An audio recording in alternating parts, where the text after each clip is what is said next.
Alhamdulillahi Rabbil Alamin. Wa bihi nasta'inu ala umuri dunya waddin. Assalatu wassalamu ala ashrafil anbiya'i wal mursalin, Sayyidina wa maulana Muhammadin wa ala alihi wa ashabihi ajma'in, amma ba'du. Fa inna asdaqal hadithi kitabullahi ta'ala wa khairal hadi hadiyu sayyidina Muhammadin sallallahu alaihi wa alihi wa sallam, wa syarrul umuri muhdatsatuha wa kullu muhdatsatin bid'ah wa kullu bid'atin dalalah wa kullu dalalatin finnar. Wa bisanadil muttassili ilal imamil muallifi rahimahullahu ta'ala wa adama naf'a bihi wa bi'ulumihi fid daraini amin. Qala Rasulullah sallallahu alaihi wasallam, inna fil jannati ghurafan. Gitu ya, halaman 68 dah. 68 kurang lebih 9 baris dari atas ya. Telah bersabda Rasulullah sallallahu alaihi wasallam, inna fil jannati ghurafan. Sungguh di dalam surga itu ada ghuraf ya, ada kamar-kamar. Yurar zahiruha min batiniha, yang dapat dilihat bagian luar kamar tersebut dari bagian dalamnya. Wa batinuha min zahiriha, dan yang dapat dilihat bagian dalamnya dari bagian luarnya. Ya, umpama ada dinding yang tembus pandang kayak kaca. Ya, nanti di surga tuh ada kamar-kamar, ya, ada ruangan-ruangan yang ruangan tersebut bisa dilihat bagian luarnya dari dalam dan bisa dilihat bagian dalamnya dari luar gitu. Addahallahu ta'ala liman at'ama ta'ama wa alanal kalama. Yang Allah sediakan kamar-kamar tersebut liman at'ama ta'am, bagi siapa orang yang memberikan makan akan makanan. Orang yang senang ngasih makan orang nanti tuh dapat ruangan itu. Ya. Wa alanal kalama, dan juga bagi siapa orang yang senantiasa melembutkan perkataannya. Ya, alana tuh lembut ya, lain. Jadi nanti kamar-kamar di surga itu yang kelihatan luar dari dalam, kelihatan dalam dari luar, Allah peruntukkan buat orang yang suka kasih makan orang dan orang yang lembut perkataannya kepada orang lain gitu ya. Lembut berarti nggak kasar ya, kalau ngomong menyejukkan hati orang gitu ya, nggak bikin kesel orang gitu. Itu dikasih oleh Allah Ta'ala ya. Mudah-mudahan termasuk kita orang ini, insyaallah. Wa qala aidan, dan telah berkata pula, berarti termasuk daripada sabdanya Rasul sallallahu alaihi wasallam, al kalimatut thayyibatu shadaqatun. Ya. Kalimat yang bagus itu sedekah. Kalimat yang bagus itu sedekah. Makna kalimat ini perkataan, ucapan yang keluar ya, yang bagus-bagus itu sedekah. Termasuk kalimat yang bagus itu adalah kalimat yang lembut, yang tidak menyakiti hati orang lain. Itu kalimat yang bagus, kalimatut thayyibah. Walin nasihati sifatun wa hayatun, dan adapun bagi nasihat, nah nasihat ini ya, sifatun wa hayatun, ada sifatnya dan ada hayat, ada caranya.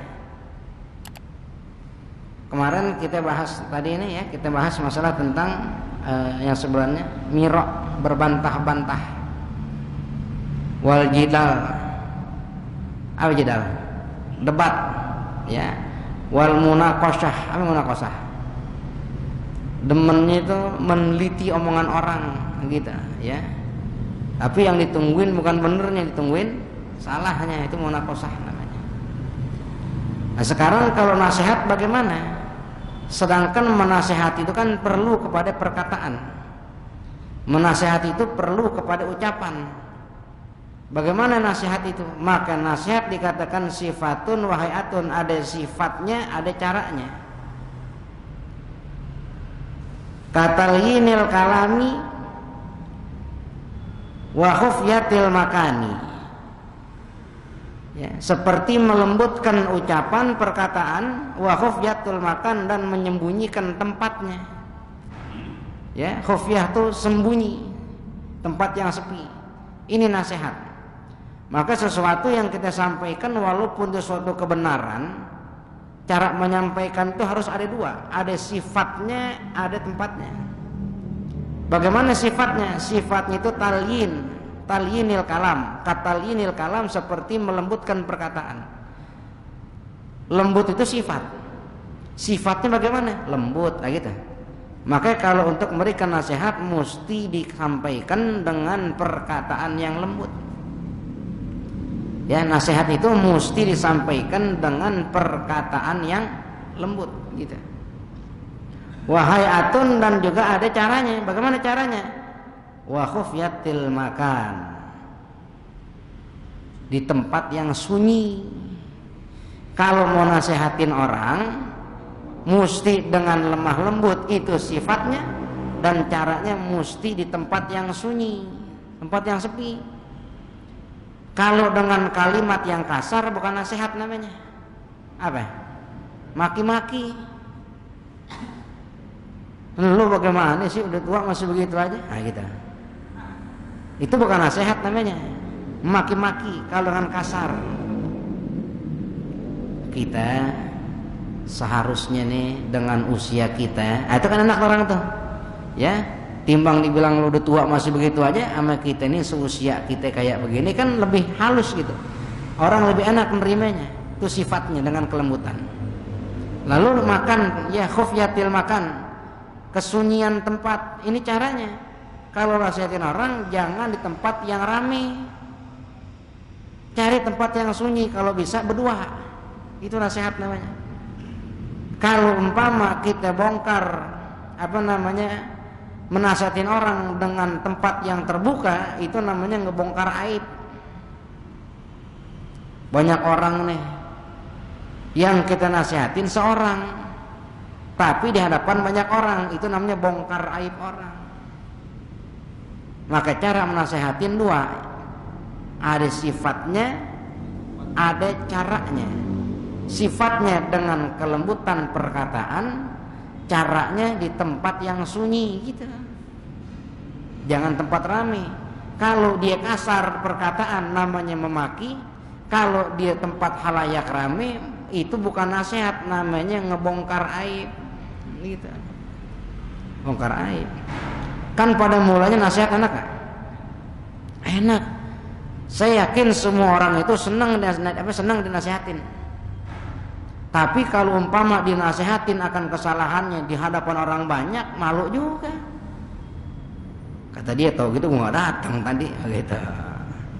Ini kan menunjukkan perkara tidak senang, gitu ya. Tapi ke tempat yang sunyi enak orang, ya, nggak hadapan orang banyak. Nanti yang dinasihatin juga senang. Terima kasih. Untung ada ente yang bisa bilangin aneh. Begitu. Artinya dengan cara-cara yang bagus orang senang. Kalau caranya salah orang nggak senang, gitu ya, nggak senang.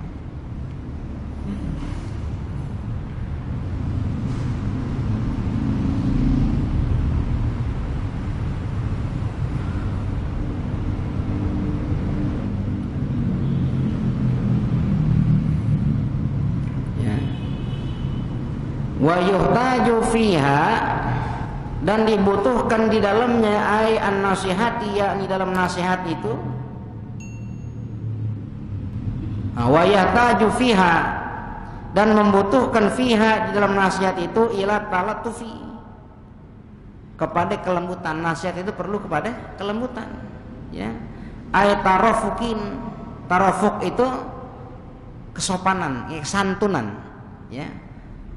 Bukan sekedar sopan tapi santun. Santunnya satu tingkat di atas sopan gitu ya, santun gitu. Fil hali, dalam keadaannya, wal maqali, dan juga ucapannya. Mesti ada kelembutan, mesti ada kesantunan, baik di dalam keadaannya itu nasihat dan di dalam ucapan nasihat itu mesti ada. Kalau umpama nggak ada kesantunan, tidak ada kelembutan, maka nasihat itu tiada guna. Bukan dipakai itu nasihat, malah ditelantarkan, sayang, ya. Jadi kalau kita pengen nasihat orang, boleh nggak? Boleh. Dan kita nasihatin juga senang. Yang penting dua cara itu ada, ya. Ada sifat kelembutan dalam perkataan. Yang kedua, ada cara, yakni tempat yang sunyi, tempat yang sunyi. Kecuali yang dinasihatin 100 orang, itu 100 itu semua depan nggak apa-apa ya. Tapi kalau cuma pribadi berdua, jangan ada 100 orang.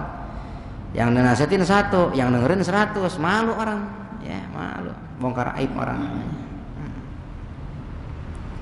Wa illa, dan kalau tidak, artinya kalau umpama nasihat itu tidak disertakan dengan kelembutan dan tidak di tempat yang sunyi, syarat fadihatan, maka jadilah nasihat itu suatu keburukan.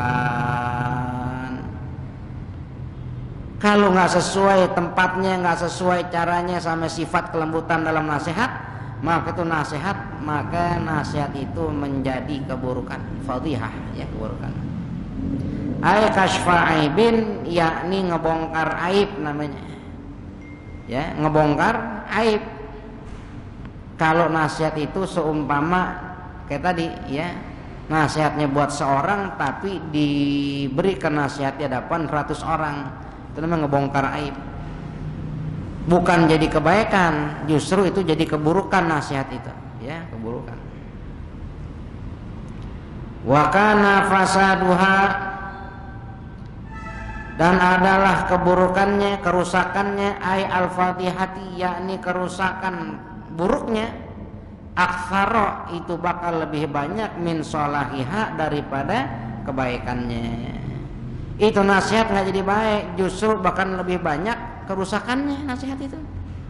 Kalau umpama tidak sesuai dengan caranya, tidak sesuai dengan sifat kelembutan perkataannya, ya, nasihat itu bakal jadi keburukan, ya, tidak jadi kebaikan. Sayang. Di kita orang biasakan gitu ya. Kalau memang musuh menyampaikan suatu nasihat, dua caranya itu, ingat tuh. Apa? Ada sifatnya, ada caranya. Sifatnya apa? Lembutnya perkataan. Caranya gimana? Di tempat yang sunyi. Dua nasihat, kalau ini kita jalanin, insya Allah nasihat itu besar manfaatnya.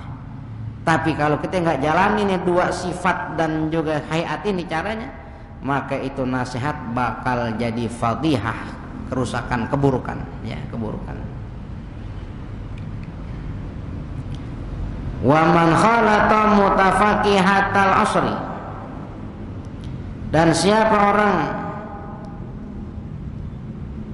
yang bercampur kepada orang-orang yang belajar pada zaman ini, ya, al-asr itu zaman.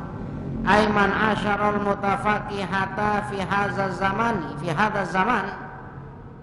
siapa orang yang bergaul kepada orang yang belajar ilmu pada zaman ini, ghalaba ay kathura ala tabahil mira'u wal jidalu wa asra alaihi sumtu, ya, siapa orang yang bergaul kepada orang yang belajar ilmu pada zaman ini nih. Ini zaman ini nih, bicara zaman beliau nih, ya, pada zamannya Imam Ghazali rahimahullah. Bagaimana dengan zaman kita, gitu ya. maka ghalaba akan mengalahkan ay kathura lebih banyak ala tabaihi atas tabiatnya, atas wataknya itu al-mira'u, berbantah-bantah, wal jidalu dan mendebat, wa asura alaihi sumtu dan akan menjadi sulit atas orang tersebut untuk diem. Ya, kita sekarang nih orang-orang belajar ilmu ya pada zaman ini gitu ya, bakal lebih kepada watak tabiatnya itu menuju kepada mirok, berbantah-bantah. Mentang-mentang kita tahu banyak dalil, kita orang sekarang lebih senang berbantah-bantahan sama orang. Wal jidal dan berdebat sama orang. Wa usra alaihi sumtu dan sulit atasnya untuk diem. Susah rasanya diem kita sekarang. Ya, makanya belajar diam tuh bagus. Ya, belajar diam tuh bagus. Ketimbang belajar banyak ngomong, mendingan belajar banyak diam. Diam tuh lebih menyelamatkan kita ketimbang ngomong. Artinya ya pilih-pilih dah gitu ya, cara dan perkataan kalau kita mesti ngomong. Nggak semua hal yang berbeda sama orang kita mesti sebutin gitu, nggak mesti ya, biarkan saja kalau memang perkara tersebut bukan menuju kepada kerusakan, biarin aja begitu. Yang enak dilihat itu warna merah jambu, kata yang lain barangan anda ngomong. Lihat dong pada Quran itu yang namanya tasurun nadirin, yang menggembirakan orang-orang yang lihat tuh warna kuning begitu katanya. Yang sapi Nabi Musa kan kuning tuh ya. Yang ditanya mahia launuha, apa itu warnanya gitu, kuning kan ya. Ntar yang denger lain lagi, enggak begitu, hijau. Kenapa? Nabi suka warna hijau begitu. Wah, akhirnya berdebat segala macam. Padahal sih yang senang hijau-hijau, yang senang pink-pink, biarin aja. Yang kuning-kuning masing-masing orang punya sukaan. Masa gara-gara warna doang orang jadi berantem begitu? Ada nggak begitu? Ada, ya ada. Jangan ya, jangan kayak begitu. Sedangkan orang sekarang ini kata Imam Ghazali, orang sekarang pada senang begitu, senang berbantah-bantah, senang debat, ngadu dalil. Ya. Asur alaihi sumtu, susah, sulit rasanya atas dibuat diam tuh susah. Diam aja udah. Kenapa sih? Timbang orang ngomong kita nggak terima aja waannya begitu ya. Kadang-kadang kita kayak gitu tuh, orang ngomong nggak terima, kita balas lagi. Yang denger nggak terima lagi, kita balas lagi sama dia. Kita nggak senang hati. Begitu lama-lama begitu. Apa nih? Ngajak berantem. Akhirnya dongkol-dongkolan. Asal dia yang itu pergi, dia yang itu gak mau gitu ya. Jangan sayang gara-gara perkara yang nggak penting.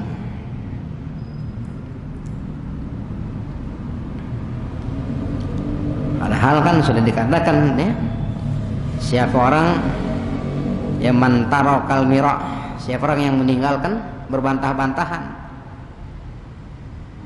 ya fahuwa muhiqqun, padahal dia orang yang benar, bukan lagi salah, lagi benar gitu. Didiem dengan meninggalkan bantah-bantah tuh, Allah akan bangunkan satu rumah di tempat yang paling tinggi di sorga, di kotaknya sorga nanti begitu. Kalau salah didiamkan pantas ya, dia salah nih, kita salah nih, diem pantas nggak? Pantas. Itu pantasnya aja, asal dia mau diem, nggak mau berbantah-bantah, ditinggalin tuh berbantah-bantah, nggak bela diri dah. Itu masya Allah bangunin satu rumah walaupun di emperan sorga gitu. Ya, berarti bukan berarti kalau benar mesti terus bantah. Kalau ada orang walaupun benar terus dibantah terus, bantah terus walaupun benar, itu setan yang bisikin tuh. Setan girang. Tapi kalau kita tinggalkan berbantah-bantah, maka Allah akan bangunkan kepada orang yang meninggalkan berbantah-bantah itu fahuwa muhiqqun, padahal dia benar, satu rumah di tempat yang tinggi di surganya Allah Ta'ala. Kenapa? Sebab di dalam berbantah-bantahan itu tidaklah ada tujuan kepada kebenaran, tidak. Kalau mau kebenaran jangan berbantah-bantahan caranya. Nanya, atau orang nanya dijawab boleh. Kalau berbantah-bantahan tuh nggak pakai nanya. Dengar dia ngomong, apa tadi ngomong nggak begitu? Gitu, itu bantah namanya. Jawab lagi, jangan, ya. Tidak akan tercapai suatu kebaikan, melainkan adawah. Apa adawah? Permusuhan. Au al-khusumah, perselisihan. Saya diam aja udah, diam begitu ya. Jaga. Tapi dia nggak enak didengarnya, tutup kuping kita. Begitu. Suaranya tinggi, tutup aja udah, gitu, tutup. Udah, anggap selesai udah. Bukan di situ tempatnya.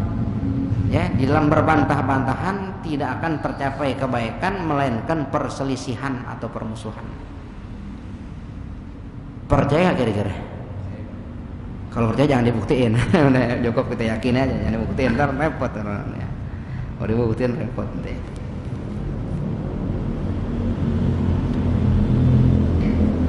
Kenapa itu orang zaman sekarang itu banyak senang kepada berbantah-bantah, berdebat dan susah buat diem?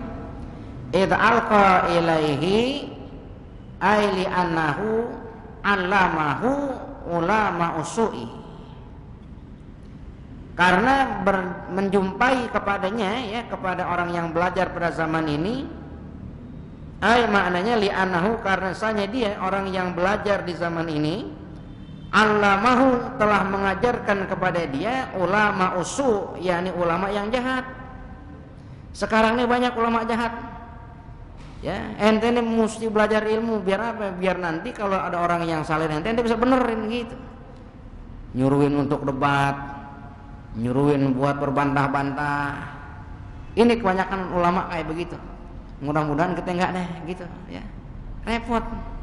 Disalahin dalam agama. Bukan di situ dakwah Islamiyah gitu, ya, bukan di situ.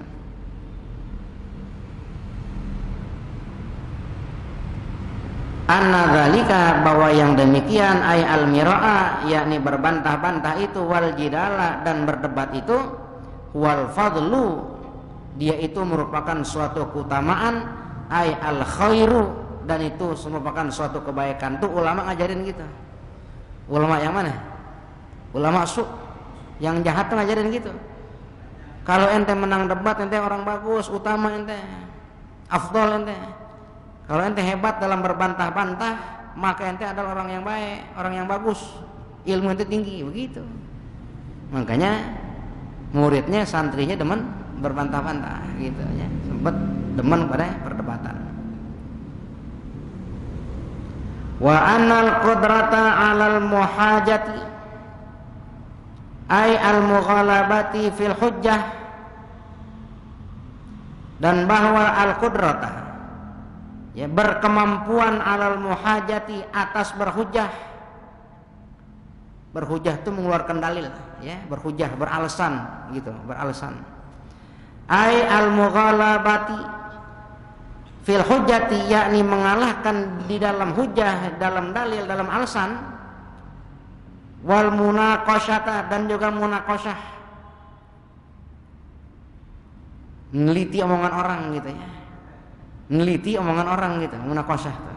Nah, ai istiqsa al-kashfi fi syai'i, yakni meneliti, ngebongkar dalam sesuatu. Dia meneliti tapi buat ngebongkar sesuatu gitu. Jadi orang lagi ngomong diperhatikan sama dia, dengerin sama dia, tapi bukan nyari kebenaran. Yang ditungguin salahnya. Orang salah ngomong, kena lo sama gua, oh gitu. Itu namanya munaqasyah gitu ya. Ngeritik orang, demen ngeritik gitu ya, demen ngeritik orang. Nggak boleh orang ngomong, boleh kritik mulu gitu sama dia. Ya, berkemampuan kepada muhajah, ya, atau al-mughalabati fil hujjah, ngalahin orang dalam argumen, dalam alasan gitu, dan juga mengkritik omongan orang. Walladhi yamtadihu bihi, ya, yang dia orang menganggap terpuji itu perbuatan gitu, dengan perbuatan tersebut. Tuh ulama-ulama yang ada sekarang begitu. Ya, guru-guru yang dikatakan ulama su ngajarin begitu. Fafirra minhum, maka larilah kamu dari mereka. Ya, perintahnya larilah kamu dari mereka. Kira-kira kalau suruh lari ngejauh ngedekat? Jauhin gitu. Ya. Jauhin. Fafirra minhum, maka larilah dari mereka. Siapa mereka? Ai al ulama isui, yakni ulama yang jahat itu.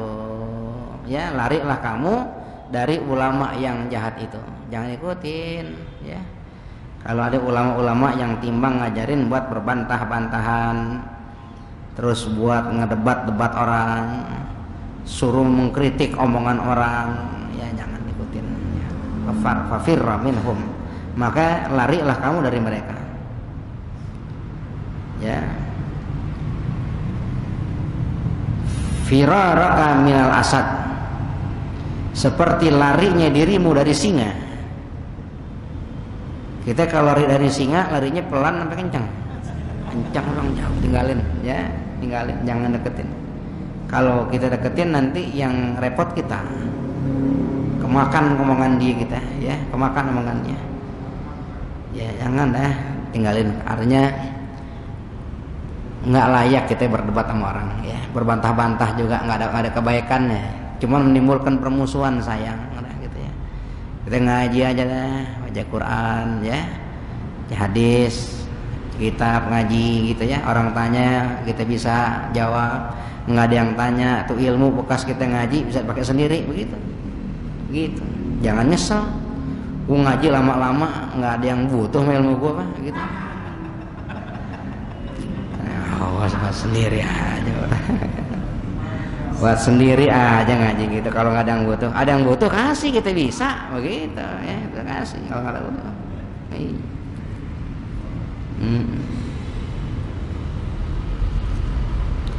Wa'lam, dan ketahuilah olehmu, annal mira'a sababul makti, bahwa berbantah-bantahan itu sababul makti, yakni sebab kemurkaan. Ya, berbantah-bantahan itu sebab kemurkaan. Ai al-bughdi, yakni sebabnya kebencian, indallahi, di sisi Allah, wa indal khalqi, dan di sisi makhluk. Berbantah-bantahan itu di sisi Allah murka, di sisi manusia dibenci. Gitu. Ya, coba aja. Jangan memusuh. Ame temen, coba ame temen baik. Yang kalau jalan rangkulan mulu, coba sekali waktu bantah-bantahan sama dia. Besok jadi gedek kita. Lu nggak ngomongin gue lagi, males gue malu, gitu. Ngomong bantah mulu, gitu. Ya males. Ya. Di sisi Allah dimurkain, di sisi manusia dibenci. Itu berbantah-bantahan.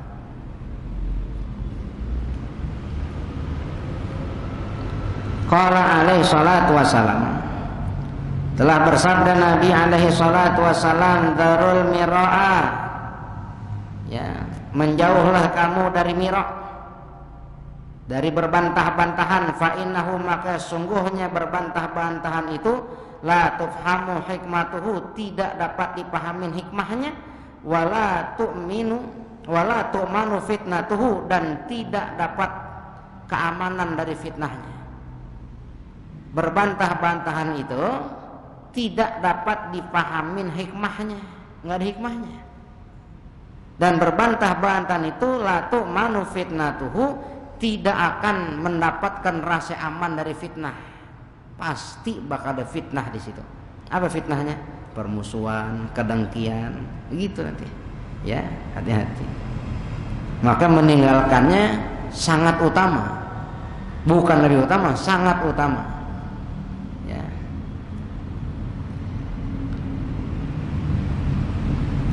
Waqala aidan, dan telah bersabda pula Nabi alaihi salatu wasalam, la yastakmilu abdun haqiqatal imani hatta yada'al mira'a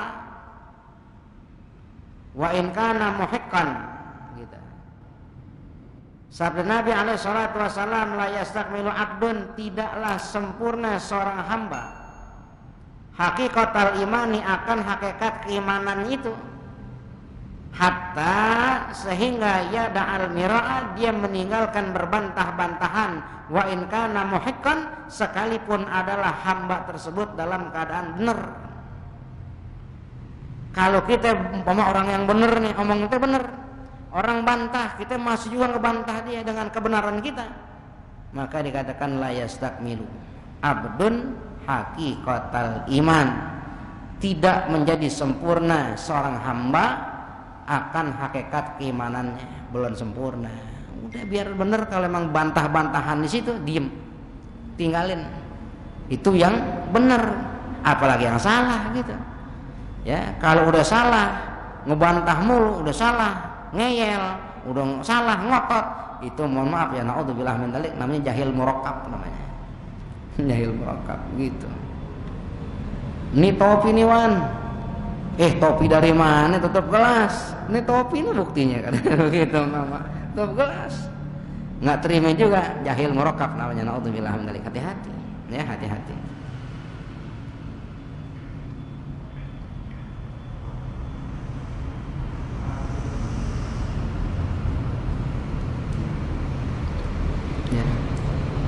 Wa qala Muslim ibnu Yasarin, dan telah berkata Muslim bin Yasar, iyyakum wal mira'a, jauhilah oleh kamu sekalian akan berbantah-bantahan, fa innahu, maka sungguhnya berbantah-bantahan itu sa'atu jahlil alimi. Ya, berbantah-bantah itu adalah saat kebodohannya seorang alim. Ya, jauhi olehmu daripada berbantah-bantahan. Kenapa? Karena sungguh berbantah-bantahan itu adalah satu waktu di mana timbul kebodohan seorang alim itu pada saat orang alim berbantah-bantahan. Gitu. Orang alim sih diem aja udah. Nggak usah perlu membela diri dengan bantahan orang. Orang juga tahu. Nggak usah minta diakuin kaliman kita. Pada saat terjadi berbantah-bantahan, justru diemnya kita menunjukkan alimnya kita. Ya, tuh orang alim terjebaknya di situ tuh. Orang banyak ilmunya kadang-kadang tuh terjebaknya di situ, nggak boleh ngelihat yang salah, mau ngebantah aja. Kalau menasihatin secara benar dan baik, bagus. Ya, kan dikatakan nggak akan jadi suatu kebaikan tuh apabila timbulnya itu ya perdebatan, membantah-bantahan, bahkan nasihat, man la yaqbalu minhu, kepada siapa orang yang nggak menerima. Orang kalau menerima sih susah. Hati emas yang kita bilang, ya, ini emas nih kuning, katanya bukan emas tuh. Itu kotoran manusia. Gitu. Karena orang kalau berbantah-bantahan yang di matanya ini bukan ainur ridha, ainur sukhti. Ya, ainur sukhti, begitu. Dia ngasih duit aja, dikasih duit sama orang, dia kata gini, ada maunya nih, begitu. Karena pandangannya pandangan sukhti, pandangan benci sama orang. Orang bikin kebaikan sama kita masa dianggap jelek aja udah gitu.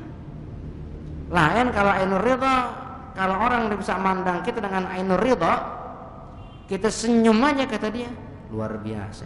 Senyumnya ngademin hati, bikin nasihat aneh, waduh. Disenyumnya bikin anda pengen ibadah, sholat 1000 rakaat begitu. Karena ainur ridha, pandangannya pandangan keridhaan, begitu. Dibentak sama orang, begitu. Karena dimandang dengan ainur ridha, dia kata gitu, bentakannya ngangenin hati, begitu. Tapi kalau orang dia dengan ainus sukhti, pandangan kebencian, ya dikasih duit, disenyumin, nggak ada yang namanya dianggap kebaikan. Ini ngasih duit kita nih, ada maunya nih. Ente tahu nggak duit dari mana nih? Begitu, ada aja yang bicara sama dia gitu. Itu namanya ainus sukhti, ya. Ainus sukhti.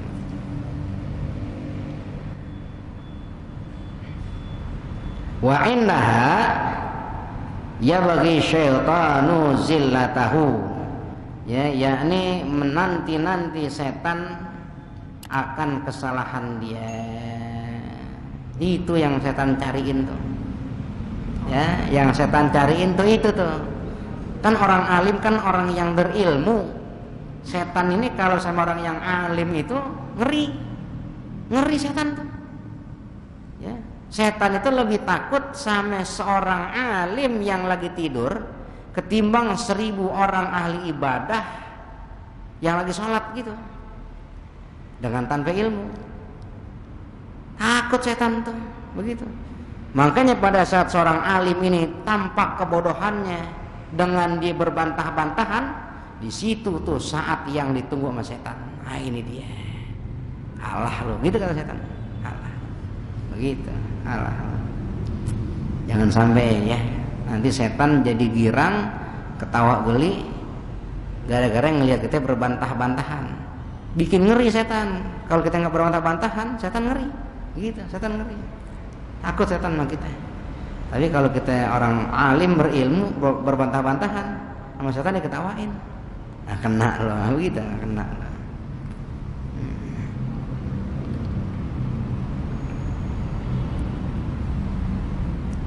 Waqala Abu Darda, dan telah berkata Imam Abu Darda, kafa bika ithman alla tazala mumarian. Cukuplah bagi dirimu itu suatu dosa, alla tazala mumarian, bahwa kau tidak henti-hentinya berbantah-bantahan gitu. Cukup dikatakan suatu dosa bagi dirimu pada saat engkau terus-menerus berbantah-bantahan walaupun muhikon benar. Biar kata kita orang yang benar, tapi kita nggak berhenti berbantah-bantahan, itu dosa.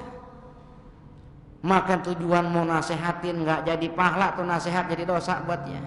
Mau ngebenerin orang tapi dengan berbantah-bantahan nggak jadi pahala, jadi dosa tuh di situ. Selama dia tidak berhenti berbantah-bantahan, cukup dikatakan itu sebagai suatu dosa. Wa qala Umar radhiyallahu anhu, dan telah berkata Sayyidina Umar radhiyallahu anhu, la tata'allamil ilma li thalathin wa la tatruku li thalathin.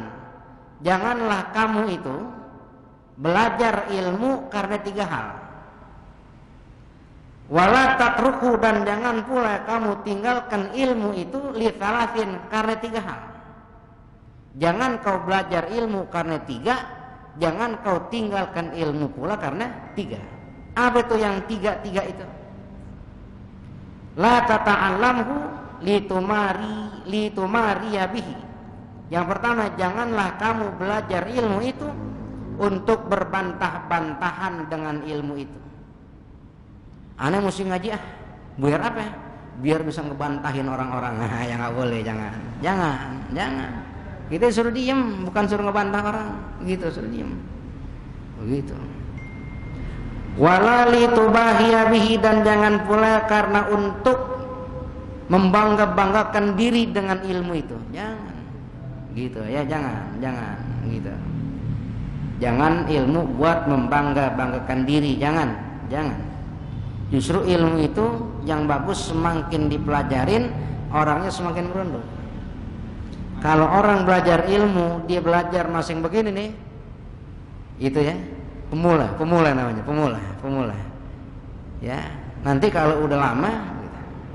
Kalau dia berhenti, lagi begini dia berhenti, rusak deh. Dia bakal langsung gak ada. Ngaji baru sekali, ya, lempengan bab wudu, begitu, lempengan bab wudu baru sekali gitu, ya, begitu, bab wudu. Dia baru belajar bab wudu, begitu. Orang tanya-tanyain semua sama dia.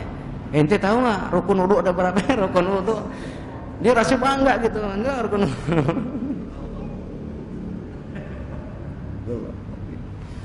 Timbang baru belajar rukun wudu, begitu tuh. Begitu. Ente hebat banget ngeri rukun wudu. Hebat banget. Ya. Jangan belajar buat membangga-banggakan diri, ya. Ala tubahi, wali tubahi, ya, jangan, ya.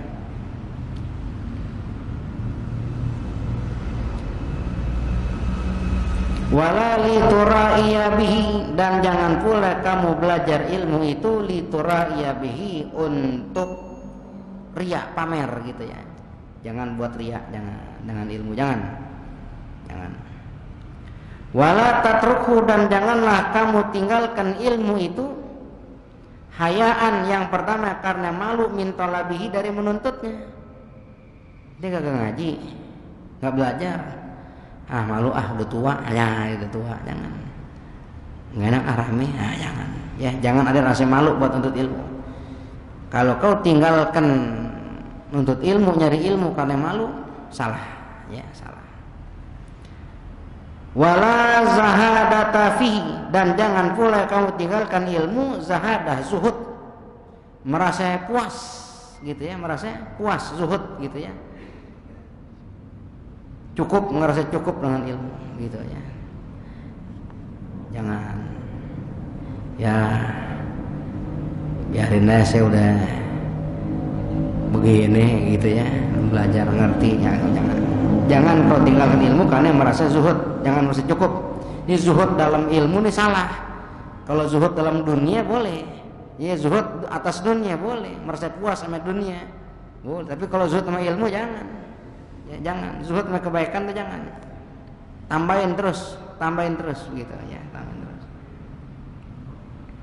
Wala ridhan bil jahli bihi, dan jangan pula kamu tinggalkan ilmu ridhan karena perasaan ridha bil jahli bihi, dengan kebodohan diri kepada ilmu. Ente nggak belajar ilmu, ente nggak ngaji, ya biarin deh, memang nasib bodoh kali. Nasib bodoh, jangan belajar, nasib bodoh puas, jangan. Ya, jangan kau tinggalkan ilmu karena apa? Karena merasa puas, ridha dengan kebodohan diri kepada ilmu. Jangan pernah puas sama kebodohan. Belajar terus, biar udah tua, biar kata keadaan kita ya susah ekonomi, apalagi yang susah gitu ya, apalagi yang susah. Terus maka ilmu itu akan menjadi sebab Allah Ta'ala turunkan keberkahan bagi dia. Kalau orang bodoh susah dapat keberkahannya, gitu ya, orang bodoh. Kalau orang berilmu itu orang fadil itu dia akan merasa gampang dimanapun tempat gitu. Biar kata tempat orang, gitu gampang. Tapi kalau orang bodoh, dia akan merasa asing walaupun di rumahnya sendiri, gitu. Walaupun di rumahnya sendiri asing karena nggak punya ilmu, bodoh, gitu orang bodoh. Ya, mudah-mudahan Allah bisa pelihara zahir batin kita ya, dalam kebaikan, dalam keridhaan dan keberkahan. Wal khamisu, dan bagian yang kelima, tazkiyatun nafsi, yakni mensucikan diri. Artinya menganggap diri kita suci, orang lain najis semuanya. Ini nggak boleh nanti ya. Mudah-mudahan Allah kasih kita sehat panjang umur. Kita teruskan lagi pada bagian yang berikutnya ya. Al-khamisu tazkiyatun nafsi, wallahu a'lam.